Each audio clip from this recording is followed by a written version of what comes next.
tried winning Nolan over 99 times. And every time he forgets me at the crucial moment and ends up marrying someone else.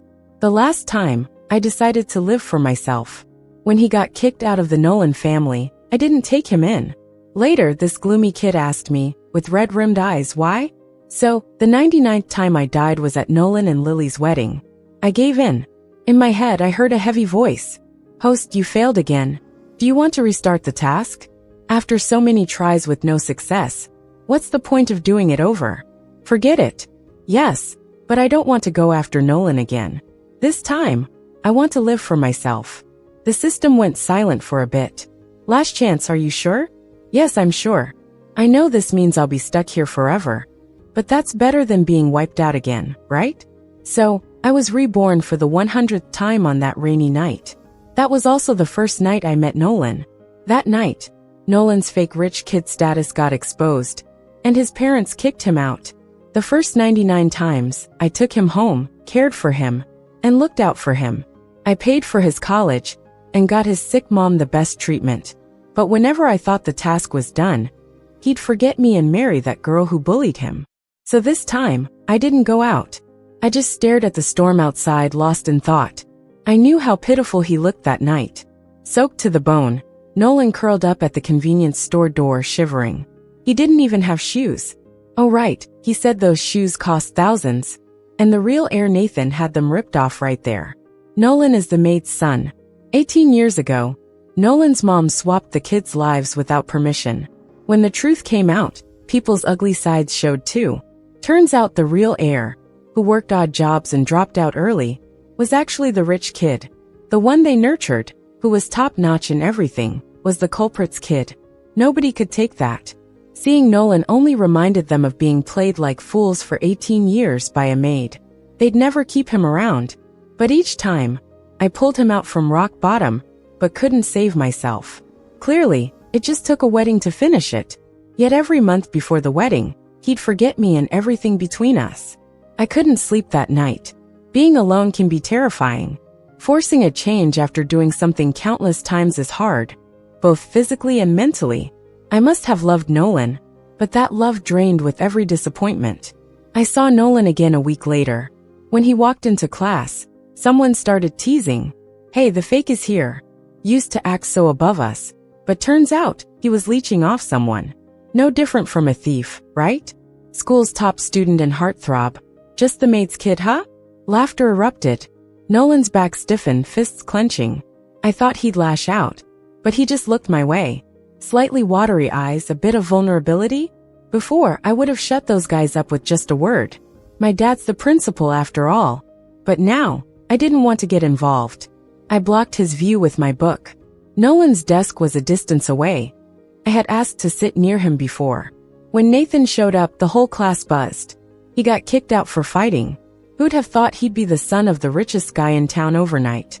Coming back to school is as easy as saying the word. I admit my dad's pretty shallow. When the teacher asked who Nathan wanted to sit with, he chose me, just like before. This time I didn't refuse. Unlike Nolan's gentle nature, Nathan's a rebel. The whole class, he just goofed off, either twirling his book or watching me take notes. Catching up after a year-long dropout wasn't gonna be easy. I remembered all those times I supported Nolan unconditionally, bad-mouthing Nathan.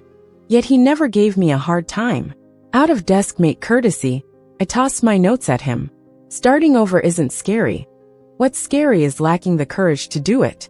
That felt more directed at myself.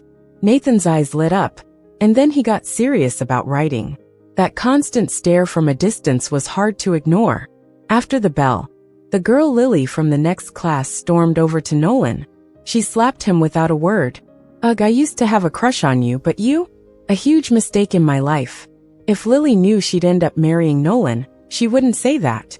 Nolan kept his head down, not reacting. Bullying always starts from fear of fighting back.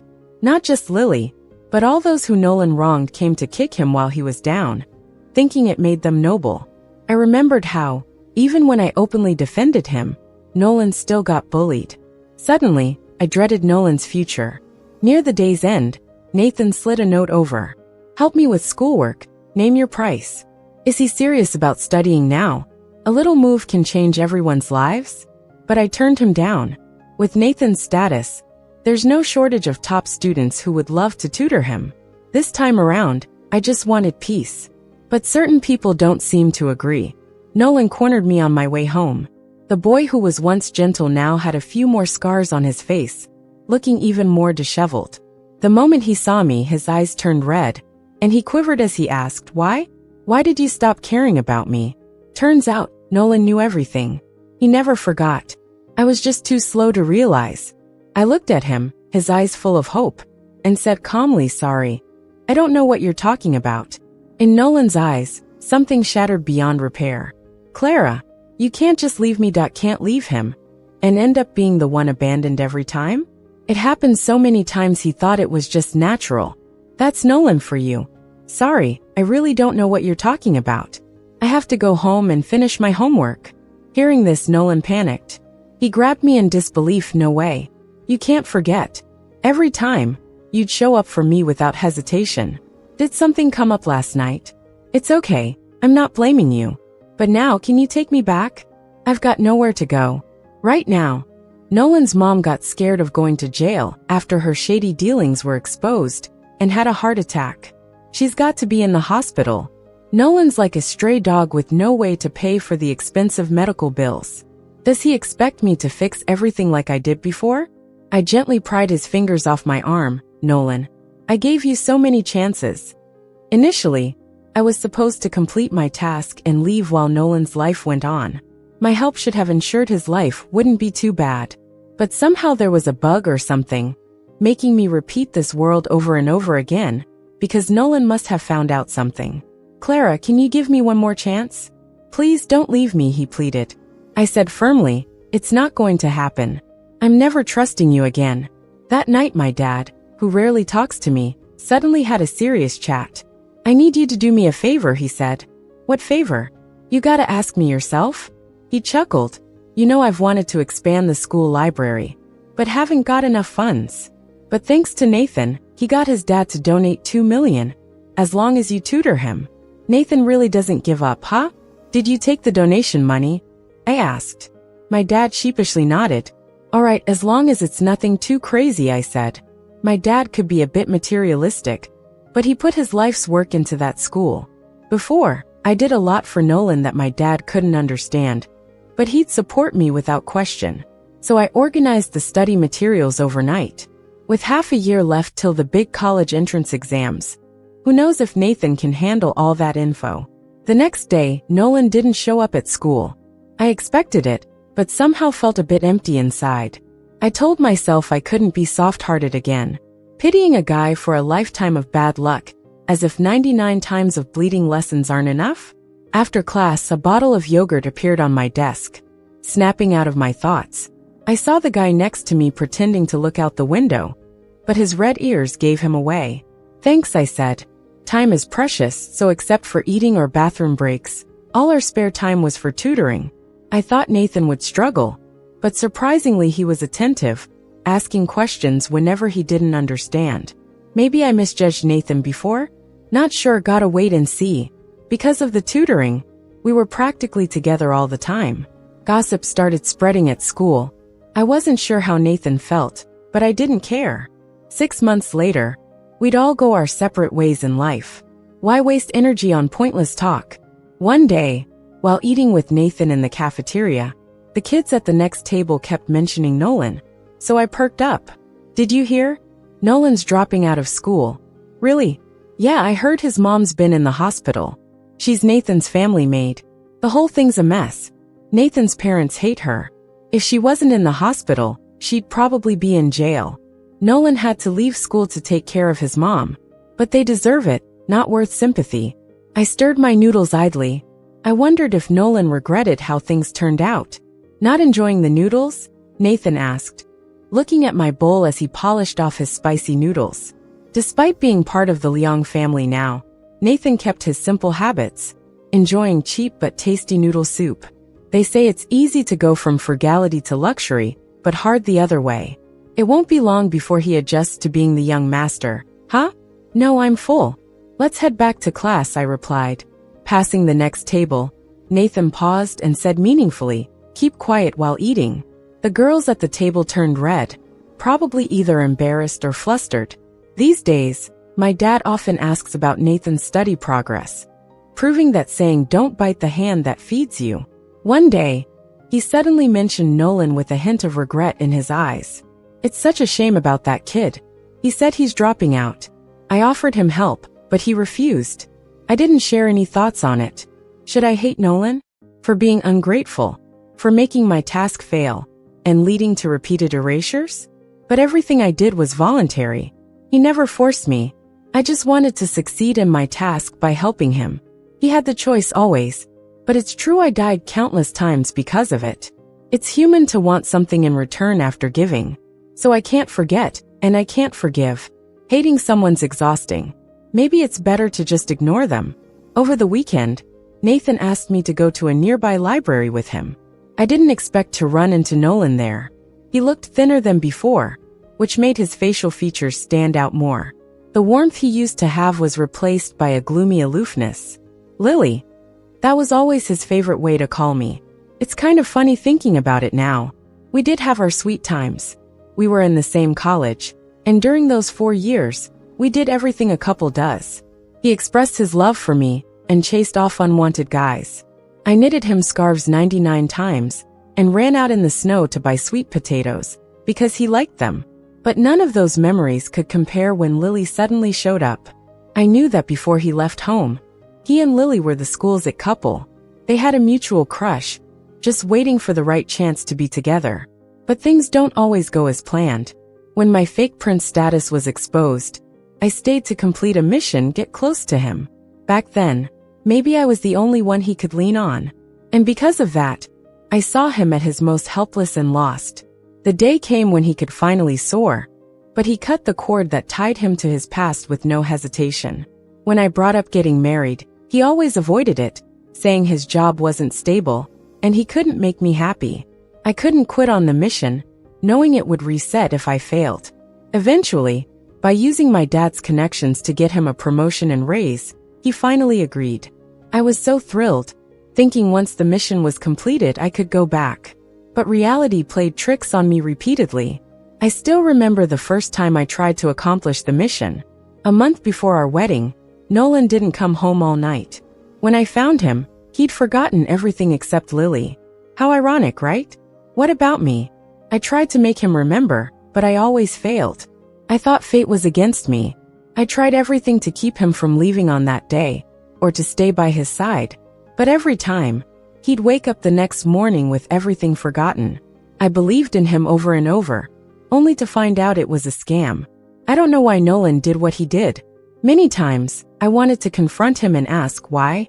Why pretend to forget if he didn't really? Was it because he didn't want to marry me? He could have said so. Even though I approached him as part of a mission, I wouldn't force him into anything against his will. Yet he chose the most extreme way out. Coming back to reality, I looked at the boy in front of me. No point thinking about it anymore. "Nolan, just call me by my name." "Lily, I have something to tell you." He grabbed my wrist with urgency in his eyes, just like when I pressed him on marriage. "Speak up here and now, no need for drama." Nolan wouldn't let go. "We've done everything. What are you afraid of? Is it because of him?" He referred to Nathan. Nathan wasn't having it and punched Nolan right in the face. "Watch your mouth. Do you understand what respect is?" Then they started fighting. What is it with guys having to solve things with their fists? I didn't step in. I just watched from the side. They're adults. They know what they're doing. Nolan was no match for Nathan, who soon pinned him to the ground. Nolan laughed manically. "Go on. Beat me to death. And see if your billionaire dad can help you cover it up. Bring it to me. Don't insult her." Nathan's words seemed to confirm something in Nolan's mind. "So, are you choosing him over me this time?" I felt detached from the whole scene. "I don't see a reason to answer you," I said to someone who lacked basic politeness. "Lily, are you really done with me?" Nathan spoke up for me. "What is she? A shelter taking in strays like you?" Nathan had this open hatred in his eyes, which was understandable. Who wouldn't feel like that? Nolan pushed Nathan away with all his strength and stood up in front of me. "This is between us. Why won't you face me? What are you afraid of? Afraid you'll go soft? You still love me, don't you? Since things had gotten this far, there was no point in avoiding it. I said to Nathan, wait for me over there. He stubbornly refused to move. Why can't I hear this? Be good. I'll be along shortly. He seemed to be someone who took to such coaxing, just like when I'd cheer him up when he was tired from studying. You're with Nathan to piss me off, aren't you? Even now, Nolan was indulging in unrealistic fantasies. Where did he get this confidence, thinking everything I did was about him? No, Nolan. I agreed to help Nathan with tutoring because of my dad, not you. I'm dropping out, didn't you know? You're really leaving me? I laughed, almost mocking him. Why do you think I owe you anything? Drop out or do whatever you want. It's got nothing to do with me anymore. How could he cry when I permanently stuck here, have never shed a tear? You probably don't even know why I'm doing this. So I'll tell you. You want to leave. I know that. As long as I don't marry you, the game keeps resetting, which means we can keep being together. Isn't that great, forever together? I was dumbfounded, not knowing how to describe what I was feeling at that moment. If the system hadn't been renewing my chances, I'd be long gone. This person in front of me, whom I'd helped countless times, let me die over and over, trying to trap me with his cheap love. I suddenly felt so grateful that, in that last chance, I didn't choose to leave my life in someone else's hands. So this time, I didn't choose to win you over. Nolan panicked and tried to pull me close, but I dodged him. No way, he said. You never said there were other options. I laughed. That's because we never thought about quitting. But you showed me. Even if we tried countless times, it'd still be the same. Nolan, you're not worthy of my effort. For the first time, I saw a fierce look in Nolan's eyes. Not worthy? And what about you all? Approaching me in the name of conquest. I admit you helped me a lot, but it was all for a reason. Once done, you'd leave, even on our wedding night. How am I supposed to accept that? So he could handle me dying over and over. 99 times, not once did he show mercy. It's only now I realize Nolan never loved me. He only loved himself. He enjoyed my help while resenting my motives. Yes, I'm the player, and maybe I was unlucky before. Fine, this time, I won't be part of your life anymore. So who are you to come questioning? It seemed like he realized the truth, and guilt flashed in his eyes. That's not true. It's all because I love you so much. I regret it now, Lily. I can't stand the thought of you with someone else. Then don't watch. I turned and walked away, but Nolan wouldn't let it go. His previous gentleness was fake. He pushed me against a bookshelf and tried to kiss me. Nolan, if you touch me, don't blame me for fighting back. He paused, smirking. I'm all alone. What more could you do? I didn't want to anger him. He seemed capable of anything. So I softened my voice. Can we both just think it over? Nolan stared at my face. Even knowing you're the player, I couldn't control falling for you. So what if the game reset 99 times? I'd stay put for you. Don't leave me. You're all I have. He held me tightly for a long time. Even if you ignore me, please don't leave. Nolan, let's just leave each other alone. I'm tired of this endless cycle. He threw me back, hard enough to hit the bookshelf, shaking with anger. I begged you not to leave, and you can't even do that. Clara, how could you be this heartless? It hit me fast. Before I knew it, his lips were crushing against mine. I struggled to push him away, but Nolan was like a madman, impossible to shove off. In that crucial moment, Nathan showed up. He started beating Nolan mercilessly. You're unworthy of her, never will be. Nolan ended up in the hospital. The library staff called the cops, and Nathan was taken away. That's when I found out Nolan was working at the library part-time, and that his mom died a week ago, without timely treatment. Once I knew Nolan would be okay, I left the hospital. Nathan's dad, Leo, used some money to get him out of the police station. I waited by the door for Nathan. Leo talked to Nathan before looking over at me and shaking his head. Leo, a bit angry, walked up to me. Young lady, my son just got back, as you know. I've heard you've been tutoring him. I didn't like it, but Nathan insisted. Now he's in trouble for helping you. I don't think you should tutor him anymore. Please keep your distance. Okay, sir, I promise, I said. Leo seemed surprised I agreed so quickly, so he left without another word. Nathan followed his dad, glancing back at me. We couldn't sit together anymore, but we were still classmates. But Leo was firm in keeping Nathan away. And by Monday, the teacher had moved our seats apart. There were so many things I wanted to ask him, but there was never an opportunity. Whatever he told Nolan that day made me think he knew something. After the term tests, Nathan scored over 400, which, while not perfect, was a big improvement. Even the teacher praised him. If he kept it up, he'd get into a good college, all thanks to his hard work. There was a time he didn't care at all. After Nolan and I went to the same college, I rarely heard about Nathan. I think he didn't go to college, he interned at his dad's company instead. I was surprised when he invited me to his house for dinner. "My dad wants to thank you. Can I refuse?" I asked. "Don't worry, after seeing my grades, my dad knows he misunderstood you." "Oh, come on Clara, please say yes this time." Nathan suddenly got serious, his eyes worried, afraid I'd decline. "Well, there's something I wanted to ask him too." At Nathan's home, I had met his mom, Wendy, before. At Nolan and Lily's wedding, she stood watching from afar like me. A mother can't be without feelings for her child. And Wendy was so well kept, she seemed in her 30s. She was really welcoming. "Nathan talks about you, saying you're pretty and a great student." Her compliment made me a bit shy. I don't know if she's pretty or not, but when it comes to studying, I could half exaggerate and say I can write the correct answers with my eyes closed. Given how many times I've studied the material, doing poorly wouldn't make sense. While Wendy was arranging the menu, Nathan pulled me upstairs. "Didn't you have something to ask me? Go ahead." Nathan's room was simply decorated, but there was a photo on the desk that caught my attention. Because the person in it was me, I looked at him confused. This time, Nathan didn't avoid my gaze. He looked straight into my eyes, his expression open and honest. I voiced my suspicion. "Did you know all along?" Nathan nodded. "Yes, I've been looping in your game as well."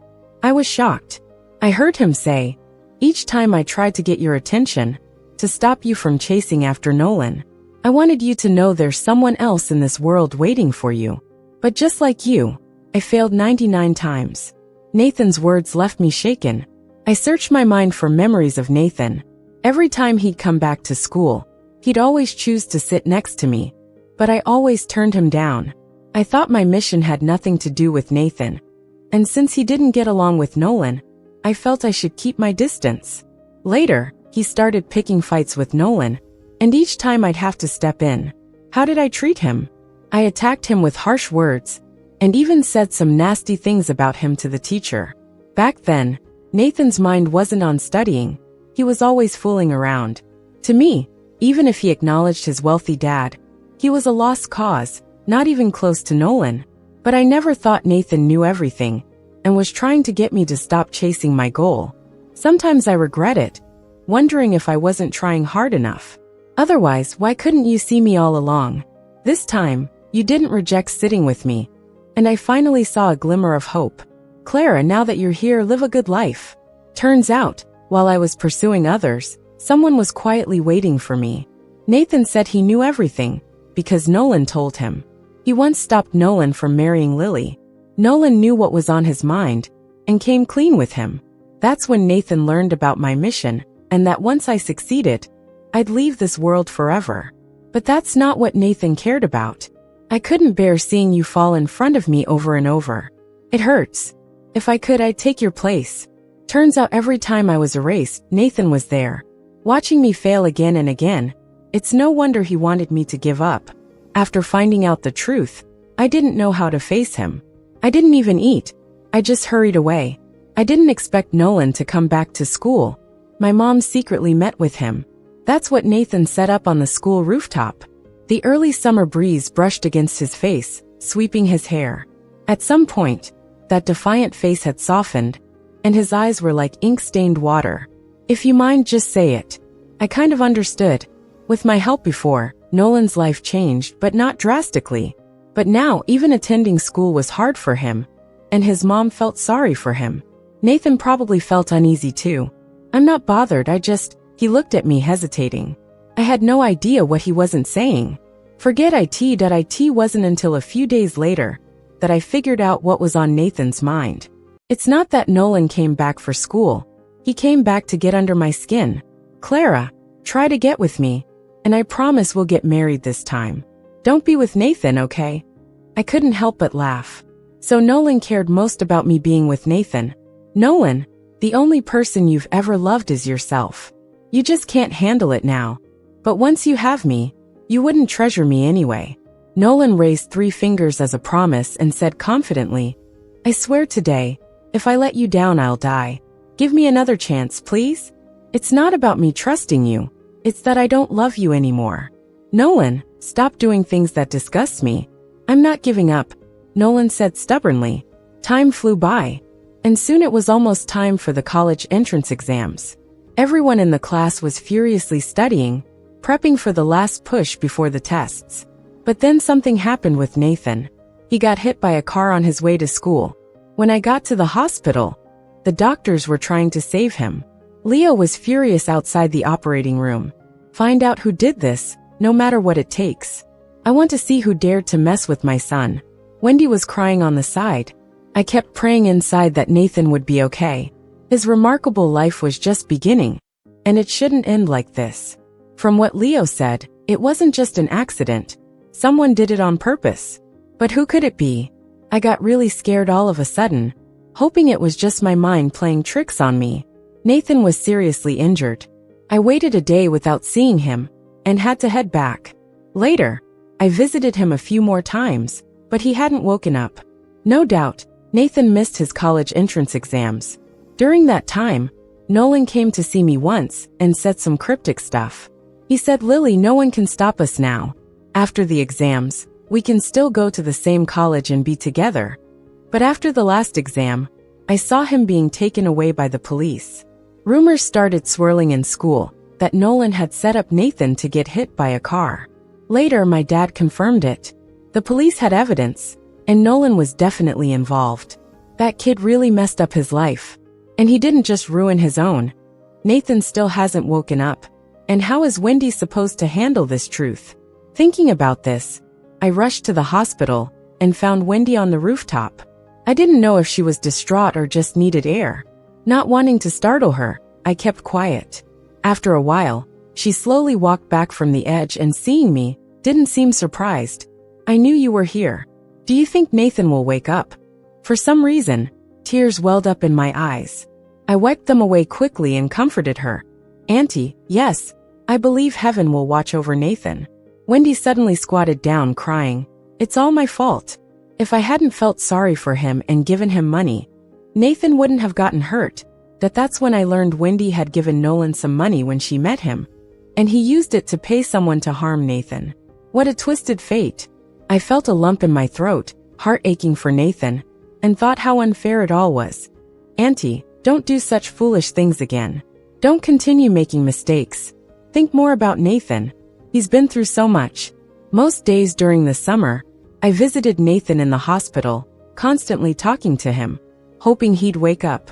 I also started to see some changes within myself. Finally, one ordinary afternoon, Nathan woke up.